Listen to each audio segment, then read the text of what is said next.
პირველ რიგში სოლიდარობა ჭიათურელებს და დაკავებულ ლიდერებს ჭიათურის მოძრაობის. 1 მაისი ძალიან მნიშვნელოვანი დღეა მსოფლიოს მშრომელისთვის და რა თქმა უნდა საქართველოს მშრომელისთვის ასევე. ეს დღე ისტორიულად თუ გვინდა მაინდა-მაინც რომ ისტორიულ რაკურსად შევეხოთ, ეს უკავშირდება ამ ძალიან ცნობილ მოვლენებს ჩიკაგოში 1886 წლის მოვლენებია, როდესაც იქაური პროფკავშირული მოძრაობა და შრომითი მოძრაობა მაშინ ითხოვს 8 საათიან სამუშაო დღეს და მაშინ მოხდება იქ დაპირისპირება პოლიციასა და მშრომელებს შორის და დაიღუპება რაღაცა რაოდენობის ეს მშრომელთა ნაწილი, ანუ პროტესტანტები გარდაიცვლებიან, პრინციპში შეგვიძლია ვთქვათ, რომ მოკლავენ რამდენიმე მშრომელს და ამის შემდეგ იწყება სწორედ ეს 1 მაისის ისტორია, როდესაც მშრომელთა სოლიდარობის დღე ფუძნდება მთელს მსოფლიოში და შემდეგ უკვე სხვადასხვა პერიოდში, სხვადასხვა დროს კიდევ ახლდა ამ დღეს საკმაოდ ისეთი რადიკალური დავარქვათ ამას პროცესები და ისტორიული შეტაკებები, მაგრამ საბოლოო ჯამში ამ დღემ შეიძინა მნიშვნელობა, სადაც ერთის მხრივ გამოყოფენ ხოლმე და პოლიტიკურ პროცესში ცდილობენ დააბრუნონ სოციალური და შრომითი საკითხები და მეორეს მხრივ კიდევ ერთხელ გაილაშქრებენ, ასე ვთქვათ, საკუთარი უფლებებისთვის.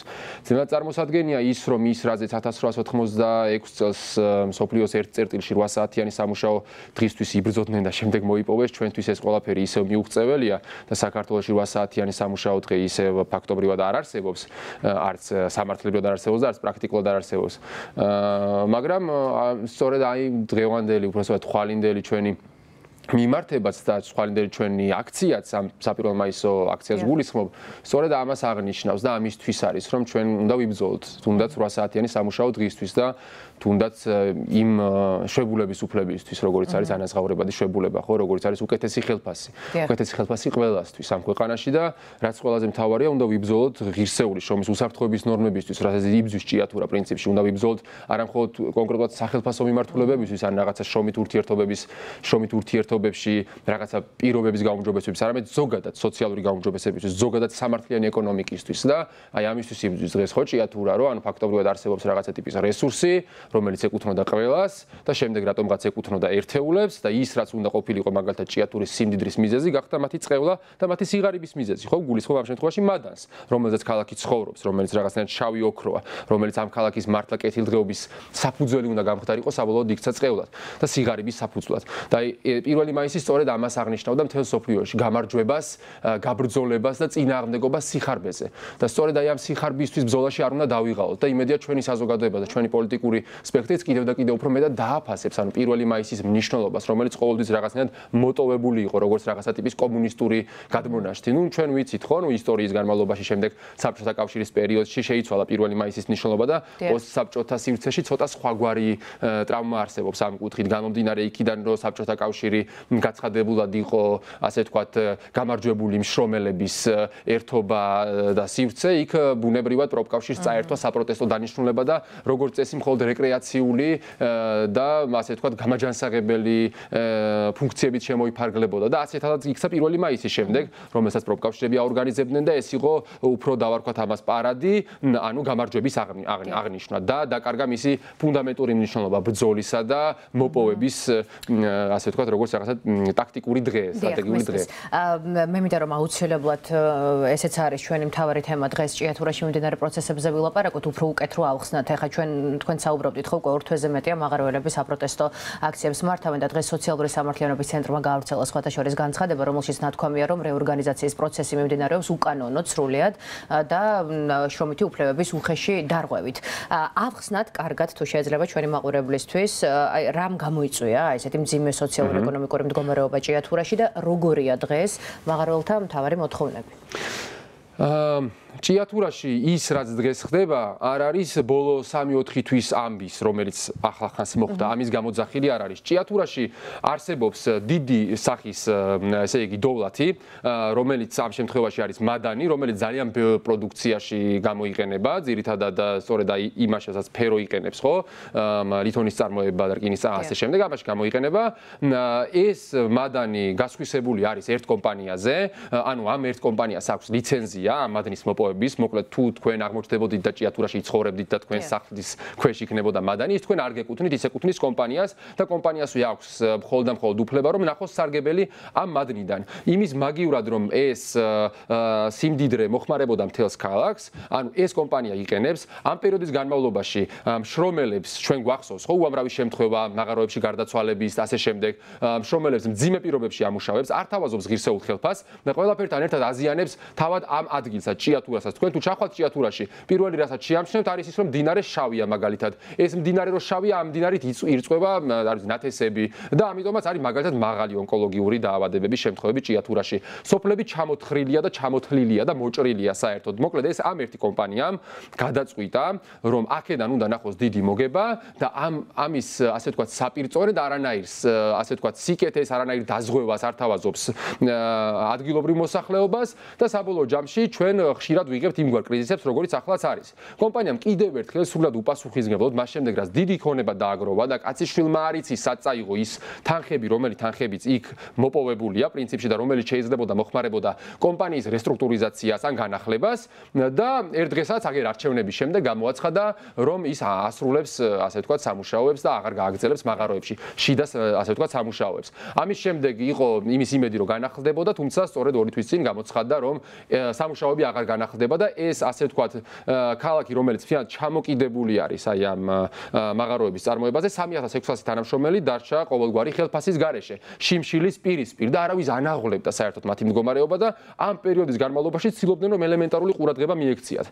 იმის მაგივრად, რომ მათთან დამსხდარიყვნენ და მოლაპარაკება ეწარმოებინათ, მათ შორის ხელისუფლების წარმომადგენლებს, რომლებზეც არსებობს უამრავი ასე ვთქვათ მოარული ჭორი და ჭორი მართლა ჭორად კი არა, რაღაცა კონკრეტული ფაქტები იმისა თუ რა კავშირი აქვს ხელისუფლებას დღეს ამ კომპანიასთან, როგორ არიან ისინი ამ წილებში და ასე შემდეგ.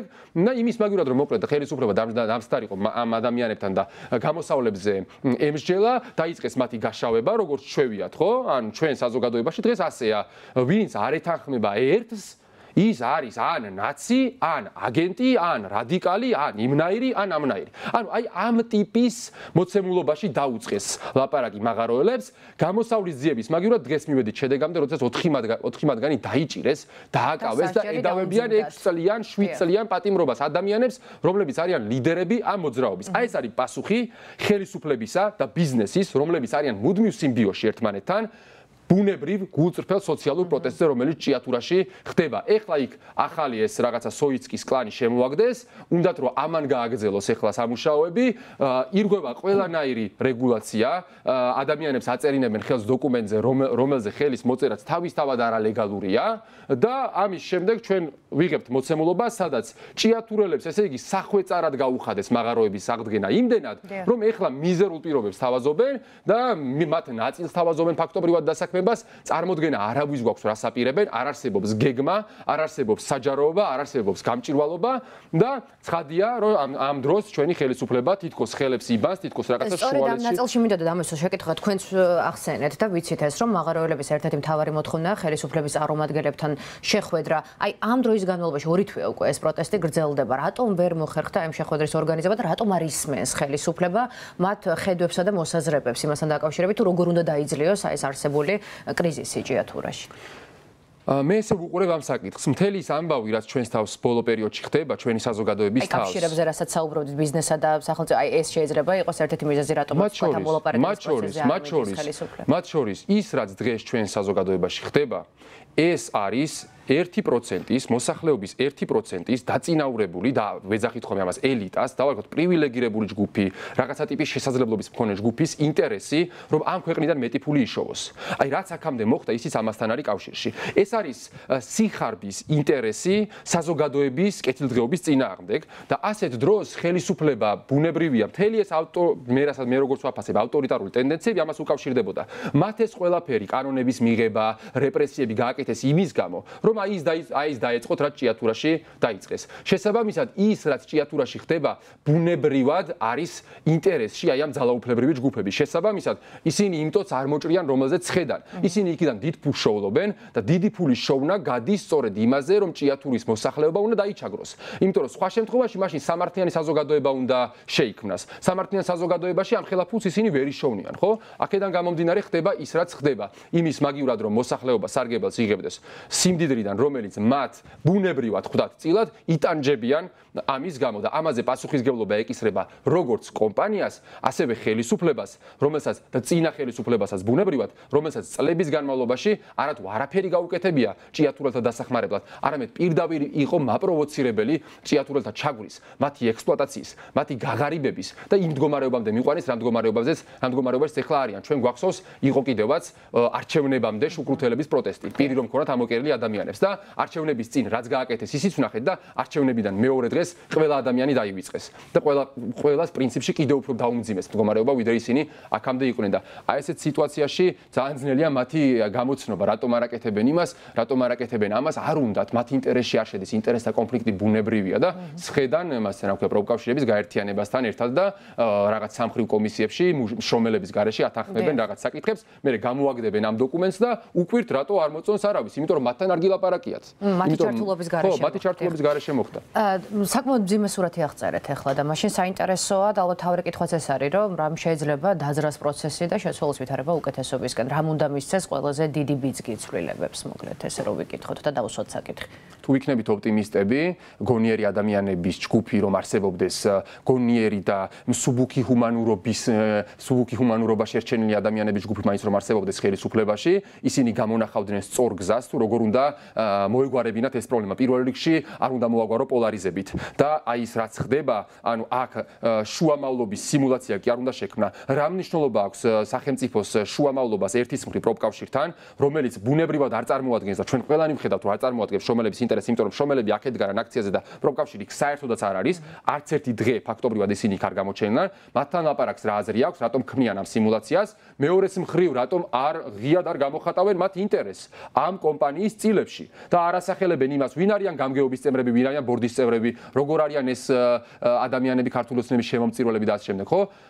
ერთადერთი გამოსავალი არის ამ სიტუაციაში განმუხტო პროცესი, რომ განმუხტო, უნდა დაჯდე მოლაპარაკების მაგიდაზე იმ ადამიანებთან ერთად, რომლებიც მართლა წარმოადგენენ შრომელთა ინტერესს. და როდესაც დაჯდებიან მოლაპარაკების მაგიდაზე, უნდა გაიაზრო, რომ მოლაპარაკების მაგიდა არ არის სივრცე, სადაც მხოლოდ შენს გადაწყვეტილებებს მივიღებთ, მხოლოდ შენს იდეებს მივიღებთ. მოლაპარაკების მაგიდა არის სივრცე, სადაც მეორე მხარის ინტერესს ბუნებრივად დაინახავ და მათ რაღაცას გაუნაწილებ, კომპრომისზე წახვალ, მაგრამ ამის რესურსი ახლა როგორც ჩანს არ არსებობს, იმიტომ რომ ჩვენ რასაც უყურებთ, თანამედროვე ქართული ძალაუფლება ყოველგვარად გამორიცხავს კომპრომისს ნებისმიერ შემთხვევაში. ამიტომ ეს ამბები ლოგიკურად გავს ერთმანეთს და ისევე როგორც გექცევა ბიზნესი, ისე გექცევა ხელისუფლება, ისინი არიან ასე ვთქვათ რაღაცა ტიპის ეს რაღაცა რკინის ხელის პოლიტიკაზე გადასული, რაც ბუნებრივია რომ არ იმუშავებს, იმიტომ რომ საზოგადოება ნათელია, საზოგადოება ხალხი ბრძენია და საბოლოო ჯამში დღეს თუ ხვალ პასუხს აუცილებლად გაცემს იმ ჩაგვრას, რომელიც მათ წინაშე ყოველდღიურად ხდება და განსაკუთრებით სოციალურ ჩაგვრას, რომელიც მოდის არა ერთი პარტიისგან,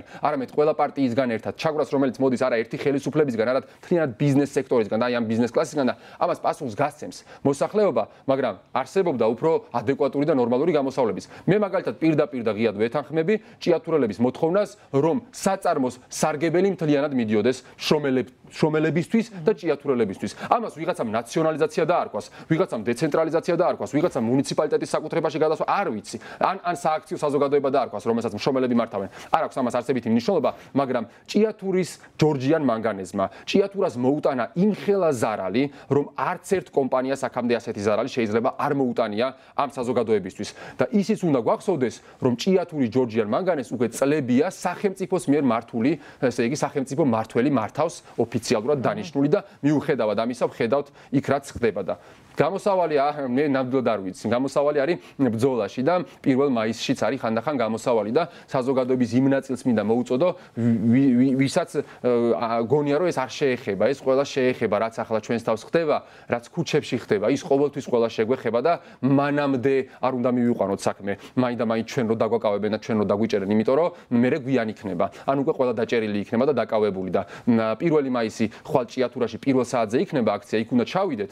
ჩვენ მივდივართ 1 მაისს ჭიათურაში და მათთან ერთად უნდა გავიაროთ ის გზა, მათთან ერთად, მათთან სოლიდარობით უნდა მოვახერხოთ ამ ბრძოლაში შესვლა და უკვე 7 საათზე კოლმეურნეობის მოედანზე იქნება თბილისის აქცია და იქიდან დაბრუნებულთა ნაწილი სწორედ ამ აქციას შეუერთდება და ეს არის ჩვენი ძირითადი მოთხოვნა, სწორედ ეს არის, რომ სამართლიანობა ჭიათურას და გამარჯვება ჭიათურას და რაც ყველაზე მთავარია, ჩვენ გვინდა რომ ისმოდეს თითოეული მშრომელის ხმა. ჭიათურელ მაღაროელს როცა ვახსენებთ, თითოეულ ჩვენგანს, ჩვენ მშრომელებს გულისხმობთ, ჩვენი ოჯახის წევრებს გულისხმობთ, ჩვენს მეზობლებს გულისხმობთ, რომელიც სამართლიანად გულწრფელად შრომობენ, ყოველდღიურად დგებიან დილით, მიდიან სამსახურში, აკეთებენ თავიანთ საქმეს, იღებენ რაღაცა გროშებს, მიდიან მერე იმისთვის რომ შვილს განათლება მისცენ და ასე შემდეგ და ამ ქვეყანაში ესე იგი ყველა სადღეგრძელო მოვისმინეთ. დემოკრატიაზე მოვისმინეთ, სუვერენიტეტზე მოვისმინეთ, კაცი-კაციაზე მოვისმინეთ, ხალი-ხალიაზე მოვისმინეთ, ღირსებით შევედით ამ ევროპაში ან ვერ შევედით, მაგრამ საბოლოო ჯამში საქართველოს მშრომელი ღარიბი დარჩა და თუ ჩვენ საზოგადოება ვერ მივხვდებით რასთან გვაქვს საქმე, რომ ამ დიდ აფიორაში არც ერთი ტყუილი არ უნდა დავიჯეროთ და მხოლოდ უნდა ვიბრძოლოთ იმისთვის, რომ გავხდეთ რეალურად დემოკრატიული და რეალურად სოციალურად სამართლიანი საზოგადოება და ამისთვის ძალიან ბევრი წინაღობის გადალახვა მოგვიწევს, მაგრამ აი ხვალვე დავიწყოთ ვეპატიჟებით თითოეულ ადამიანს, გამოვიდნენ ჩვენთან ერთად და წამოვიდნენ ჭიათურაში და კიდე ჭიათურაში ვინც ვერ მოახერხებს ჩამოსვლას, აი კოლმეურნეობის მოედანზე 7 საათზე ვიქნებით და იქ მოვიდნენ და იქ დავილაპარაკოთ ამ ყველაფერს.